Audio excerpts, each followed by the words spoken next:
지난 한 해 동안에도 온 마음 정성 다하여서 하나님을 섬기며 또 하나님께 나와 예배하는 우리 모든 성도들, 오늘 또 우리 영혼에 하나님의 은총이 충만하고 하나님 주시는 기쁨과 소망이 넘치기를 주의 이름으로 축원합니다. 2022년도 이제 12월 오늘 첫째 주 마지막 달입니다.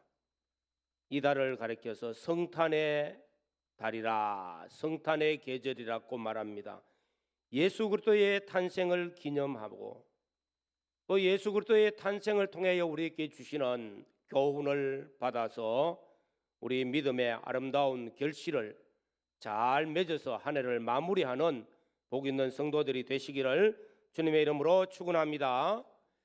우리가 신구약 성경 말씀 제일 먼저 창세기 1장을 딱 펴면은 태초에 하나님이 천지를 창조하시니라 하고 선언하는 말씀이 나옵니다. 하나님께서 천지 만물을 창조하셨다는 겁니다. 하나님은 창조주시고 모든 것이 다 하나님의 것이요, 하나님의 소유요, 하나님께서 이 모든 것들을 관리하고 주권적으로 섭리하신다는 말씀입니다. 그리고 신약 성경 마태복음 첫 장을 딱 펴서 오늘 읽은 말씀, 아브라함과 다윗의 자손 예수 그리스도의 계보라 이렇게 선언하는 말씀, 이 말씀은 하나님께서 우리에게 인간을 구원하기 위하여 오신 예수 그리스도 복음의 시작을 선언하는 말씀입니다. 우리는 구약 성경을 통해서 구약 성경, 구약 옛 언약, 하나님께서 언약하신 언약은 구약은 끊임없이 전체가 오실 메시아, 인간이 범죄하여 타락한 인간을 구원하시기 위하여 오실 메시아에 대하여 증거하고 그것을 목표로 역사 세계가 진행되어 왔습니다. 그리고 신약 성경 오늘 하신 말씀과 같이 아브라함과 다윗의 자손 예수 그리스도의 계보라 하시고 16절에 보면은 마리아에게서 그리스도라 칭하는 예수가 나니라 하고 예수님의 탄생을 선언합니다. 그리고 신약 성경은 새 언약의 말씀으로 예수님이 탄생하신 이후에 모든 예수님에 대한 사역들을 기록하고 있다는 것입니다. 그러면은 우리는 이 말씀들을 보면서 예수 그리스도가 중심, 역사 세계의 중심이요, 모든 세상 역사의 중심이 되어진다는 사실을 알 수가 있습니다. 예수 그리스도는 역사의 주인공이시요 역사 세계의 중심이라고 선언하는 말씀입니다.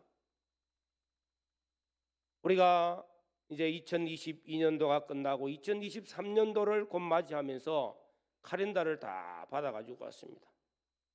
또 안 받으신 분들은 또 가지고 가시고 또 남으면은 한 부 더 가지고 가서 또 이웃에게도 줄 수 있겠죠. 2023년 역설적으로 내려가면은 1년, 0년, 그 밑으로 내려가면은 마이너스 몇 년 이렇게 합니다. 근데 이것을 마이너스라 수를 안 해요. BC 몇 년, 그리고 AD 몇 년 이렇게 말합니다. BC 기원전 몇 년, AD 기원전 몇 년, BC는 비포 그리스도, 예수님께서 나시기 전, AD 아노 도미니, 라틴어로 예수님께서 오신 이후 역사 세계가 이렇게 나누어지는 겁니다. 예수님의 탄생을 중심하고 있다는 겁니다. 예수님께서 역사 세계의 중심이라는 것입니다. 예수님께서 우리 모든 인생의 삶의 중심이라는 것입니다. 저와 여러분들이 우리 인생의 삶을 살아가는 중심에 늘 예수 그리스도, 하나님 중심, 그리스도 중심의 신앙으로 믿음의 걸음을 걸어가는 복 있는 성도들이 되시기를 주님의 이름으로 축원합니다. 오늘 말씀은 한 절 말씀, 아브라함과 다윗의 자손 예수 그리스도의 계보라. 예수님께서 아브라함과 다윗의 자손으로 이 땅에 오신 것은 구약 성경 하나님의 약속의 말씀의 성취라는 것을 선언하는 말씀입니다. 하나님께서는 일찍이 아브라함을 하나님 부르시고 아브라함에게 약속하신 말씀, 너로 천하 만민이 복을 받는 복의 기관으로 삼아주겠다. 그리고 아브라함에게 하나님께서는 창세기 22장 16절에서 18절까지 말씀을 보시면은 말씀하십니다. 내가 나를 가리켜 맹세하노니 네가 이같이 행하여 내 아들 내 독자를 아끼지 아니하였은즉 내가 내게 큰 복을 주어 너로 크게 번성하여 하늘의 별과 같고 바다의 모래가 같게 하리니 내 씨로 말미암아 천하 만민이 복을 받으리라. 예언의 말씀입니다. 하나님이 언약하셨어요. 약속하십니다. 내 씨로 말미암아 천하 만민이 복을 받는다. 내 자손 중에 내 씨로 말미암아. 이 씨가 어떤 씨냐? 복수가 아니고 단수입니다. 이 씨는 예수 그리스도, 아브라함의 자손 예수 그리스도 말미암아 천하 만민이 구원을 받고 복을 받는 그 언약의 말씀입니다. 이 말씀에 의해서 사도 바울은 말씀합니다. 이 약속들은 아브라함과 그 자손에게 말씀하신 것인데 여럿을 가리켜 그 자손이라 하지 아니하시고 오직 하나를 가리켜 내 자손이라 하셨으니 곧 그리스도 신이라. 이 신은 단수입니다. 아브라함에게 약속하실 때 저 내 자손에게 오는 그 씨 한 사람이 임하는데 그 한 사람 그는 곧 예수 그리스도라. 아브라함에게 언약하신 말씀대로 예수 그리스도 그 씨가 천하 만민이 구원을 받고 천하 만민이 복을 받는 이런 씨로 예수 그리스도께서 탄생하셨다는 것을 선언하고 있습니다. 오늘 사랑하는 성도 여러분, 이 말씀은 곧 하나님의 약속의 말씀의 성취라는 것입니다. 또 하나님께서는 다윗을 통해서 말씀하고 계십니다. 사도행전 사무엘상 16장에 보면은 이새의 아들 다윗을 하나님께서 만났을 때에 사무엘을 통해서 기름 부으실 때에 내 마음에 합한 자라. 그래서 이가 그니 기름불을 취하여 기름을 부으라 말씀하십니다. 그리고 사도행전 16장에는 약속하신 말씀이 이 사람의 씨에서 이스라엘을 위하여 구주를 세웠으니 곧 예수라 하고 말씀하는 것입니다. 다윗에게 말씀하시고 그 다윗의 자손을 통해서 하나님이 복을 주사 그 씨로 말미암아 한 씨가 나온데 예수가 난다는 것, 사도 바울은 이것을 고백하고 있습니다. 다윗을 통해서 하나님께서 약속하십니다. 내 자손을 통해서 왕권이 이어지고 이 땅에 만왕의 왕으로 오실 예수 그리스도를 예언하시고 그 하신 말씀대로 마태복음은 마태가 왕으로 오신 예수 그리스도, 만왕의 왕으로 오신 예수 그리스도를 증거하고 있는 것입니다. 예수 그리스도의 탄생은 다윗의 왕권을 이어서 만왕의 왕으로 오신 예수 그리스도께서 탄생하셨으므로 하나님의 약속의 말씀이 성취되었다 하는 것을 선언하신 말씀입니다. 오늘 사랑하는 성도 여러분, 저와 여러분들이 들고 성경을 읽고 또 말씀을 듣고 묵상하며 이 말씀대로 사는 이 하나님의 말씀은 하나님의 언약입니다. 이 말씀은 반드시 과거에도 이루어졌고 지금도 반드시 이루어지고 앞으로도 이루어질 말씀입니다. 하나님의 약속대로 반드시 성취되어지고, 오늘 우리 장로님 성씨를 통해서 기도하신 대로 모든 육체는 풀과 같고 그 모든 영광은 풀의 꽃과 같이 풀은 마르고 꽃은 떨어진다 할지라도 하나님의 약속의 말씀은 반드시 성취되어지고 이 말씀은 영원토록 있는 줄로 믿습니다. 오늘 두 번째로는 아브라함과 다윗의 자손 예수 그리스도의 계보라 하신 말씀의 중요한 것은 아브라함의 믿음이요 또 다윗의 믿음을 통해서 하나님이 이 놀라운 축복을 선언하시고 성취하신다는 것입니다. 믿음은 너무 소중하다는 것입니다. 믿음은 존귀한 것입니다. 믿음은 보배로운 것입니다. 아브라함은 순종하는 믿음을 가졌습니다. 하나님께서 아브라함을 갈대와 우르 땅에서 부르실 때 아브라함아 내 본토 친척 아비 집을 떠나라. 그러면 너로 말미암아 천하 만민이 복을 받는 이런 복을 주겠다고 약속하실 때에 갈 바를 알지 못하고 순종했다고 말씀합니다. 그 믿음은 너무 귀한 것이지요. 갈 바를 알지 못한다는 겁니다. 아브라함의 나이가 75세였습니다. 갈대아 우르 땅에서 사업도 하고 뭐도 하고 자리를 다 기반을 잡았습니다. 그러나 이 모든 것을 다 포기하고 가나안 땅, 그 당시 갈대와 우르 땅하고 가나안 땅을 비교하면은 도시에서 저 총구석으로 수백 킬로를 가야 되는 곳입니다. 그런데 가가지고 뭐가 이루어질지 아무것도 모르는 불투명한 겁니다. 그럼에도 불구하고 하나님의 약속의 말씀을 믿고 순종하였던 것이 믿음인 줄로 믿습니다. 아브라함의 이 믿음을 통해서 하나님은 복을 주시고 약속을 성취하여 주시는 것이었습니다. 그리고 하나님께서는 75세에 출발했던 그에게 아직 씨가 없어요. 90세가 되어도 97, 8이 되어도 그런데 99세에 이제 아들을 주겠다. 할아버지에게. 그의 아내 사라는 늙어서 경수가 끊어졌어. 늙은 할머니에게 이제 약속 지킨다고 아들 주겠다고 합니다. 그리고 100세에 독자 이삭을 받았습니다. 그 이삭이 성장해서 한 15쯤 된 이제는 성장했습니다. 이 아들에게 모든 가정의 가문을 물려줘야 되는데 내 독자 이삭을 모리아 땅에 가서 산에서 번제로 드리라.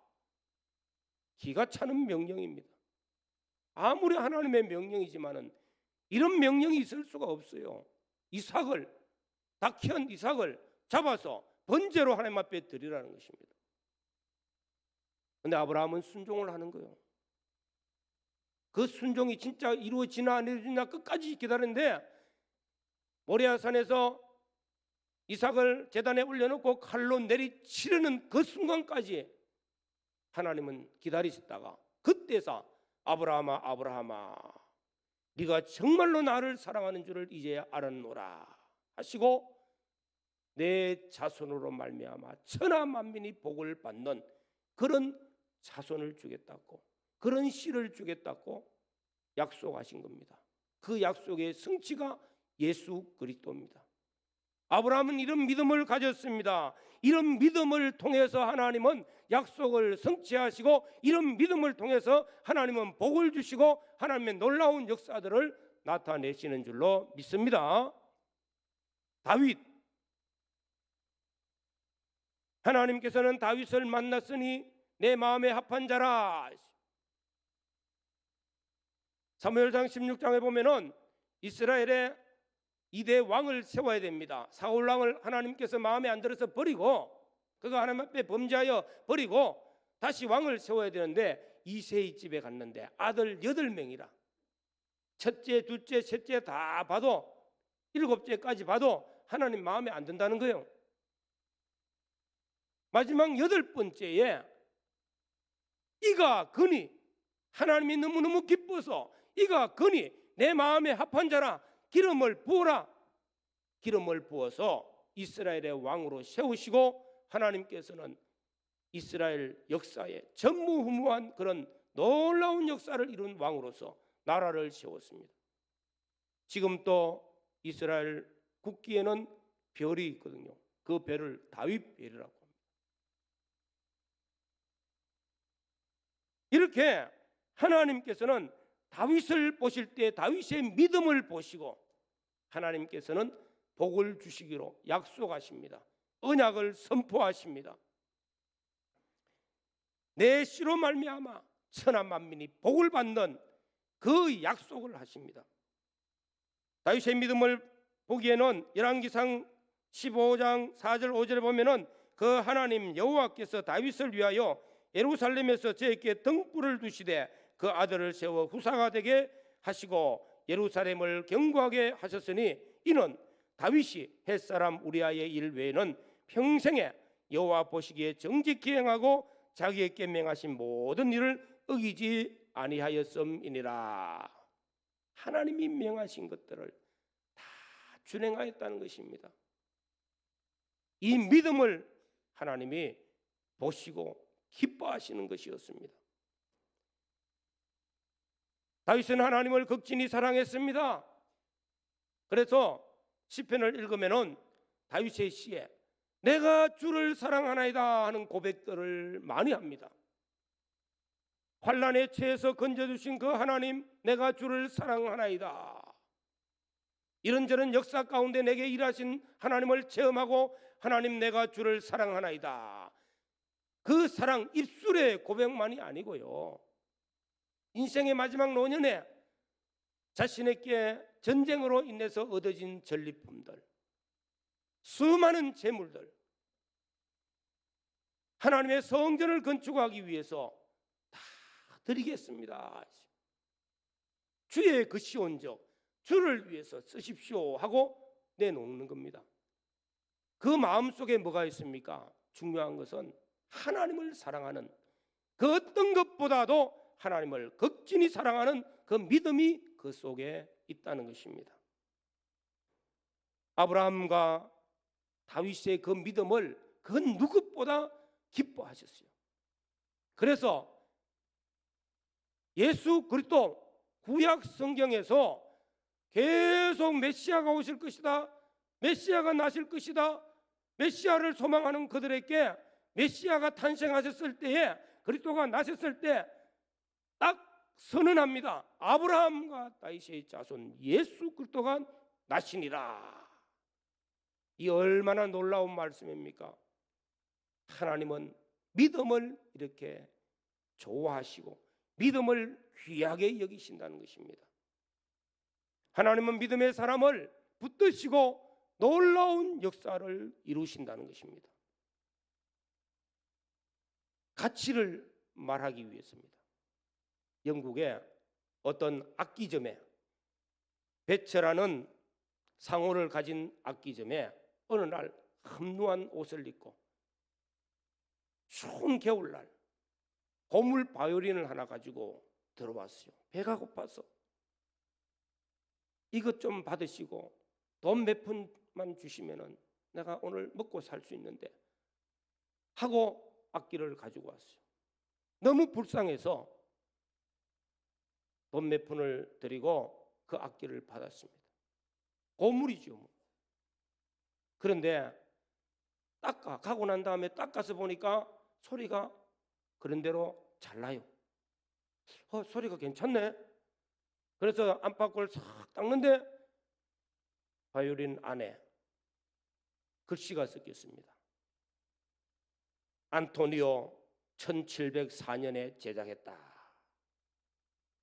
악기를 아는 사람은 이것이 200년 전부터 아무리 찾아도 구할 수 없는 행방불명된 최고의 진품이라. 놀라운 악기가 돈 몇 푼에 받은 겁니다. 이 사람은 그 귀하고 값진 것, 그 아름답고 정말 귀한 진품을 돈 몇 푼에 팔아먹은 것. 배가 고파서 먹고 살기 위해서 팔았어요. 왜 그렇습니까? 자신이 가지고 있는 이 악기의 가치를 몰랐기 때문에. 가치를 알면은 1억 주십시오, 10억 주십시오 할 거 아닙니까? 그죠? 가치를 몰랐기 때문에. 우리가 신앙생활합니다. 우리가 믿음 생활합니다. 우리가 믿음 생활하고 있는 이 믿음이 얼마나 가치 있는지 저와 여러분들이 다시 한 번 더 그 어떤 것보다 가치 있다는 사실을 깨닫는 은혜가 있기를 주의 이름으로 축원합니다. 우리가 예수를 믿고 구원받은 것은 전적 하나님의 은혜입니다. 이 믿음을 우리에게 주신 것은 하나님이 값을 매길 수 없는 그런 가치 있는 것이기 때문에 우리에게 거저 주신 바 된 은혜입니다. 이 믿음을 가지고 하나님의 약속의 말씀을 하나씩 하나씩 순종하는 그 믿음은 너무 가치 있다는 것입니다. 영원히 지울래야 지울 수 없는 존귀한 것이 우리 믿음이요 믿음 생활인 줄로 믿습니다. 오늘 사랑하는 성도 여러분, 히브리서 11장에 보면은 믿음장이라 해서 그걸 믿음의 전당이라고 말합니다. 여기는 많은 믿음의 사람들의 이름이 기록되고 있어요. 믿음의 전당이 무엇입니까? 서울 어디 가면 예술의 전당이라는 곳이 있어요. 또 어느 곳에 가면 무슨 전당, 예술의 전당에 가면은 유명한 예술가들 이름, 거기에 돈을 많이 기부한 사람들의 이름들이 쫙 기록되고 있어요. 이 사람들을 기억하십시오. 믿음의 전당, 하나님의 나라에 영원히 영광스러운 그 믿음의 전당에 이런 이름들이 기록되고 있다는 것입니다. 무엇입니까? 믿음은 바라는 것들의 실상이요 보지 못하는 것들의 정근이, 선진들이 믿음으로써 이 모든 역사를 이루었던 사람들의 이름들입니다. 믿음은 바라는 것들의 실상입니다. 보지 못하는 것들의 증거입니다. 우리가 보고 가는 것 아닙니다. 우리가 바라는 것 다 알고 가는 것 아닙니다. 갈 바를 알지 못하나 또한 내 소중한 것을 버릴지라도 오직 하나님의 말씀 붙들고 순종하는 그 믿음만이 가치가 있고 그 믿음이 영원하고 존귀하기 때문에 이 믿음의 가치를 히브리서 11장에 아름답게 기록하고 있는 것입니다. 사랑하는 성도 여러분, 예수님이 이 땅에 오셨습니다. 탄생하셨습니다. 내가 누구냐? 예수님이 묻습니다. 시몬 베드로가 대답합니다. 주는 그리스도시요 살아계신 하나님의 아들이시니이다. 오늘 저와 여러분들이 예수를 믿는 것, 주는 그리스도시요, 주는 이 땅에 나를 구원하기 위해서 오신 메시아시며 그는 하나님의 아들 제2위 성자 하나님으로 말씀이 육신되어 우리 가운데 오신 분, 내가 믿습니다. 이 믿음은 너무나 아름다운 것입니다. 이 믿음 붙드시고 하나님의 약속의 말씀은 반드시 성취되어진다는 사실을 믿으시고 한 말씀 한 말씀 순종해서 믿음에서 믿음으로 인생의 성공자가 되시고 영원한 영광의 반열에 참여할 수 있는 믿음의 사람들, 복 있는 성도들이 되시기를 주님의 이름으로 축원합니다. 다 같이 동성으로 기도드리겠습니다. 사도 바울과 같이 믿음을 지켰으니 이제 오르는 의의 멸류관이 나를 위해서 예비하여 두셨노라고 고백하는 그 믿음의 승리자가 되기를 간절히 바라보면서 기도하시기를 바랍니다. 주님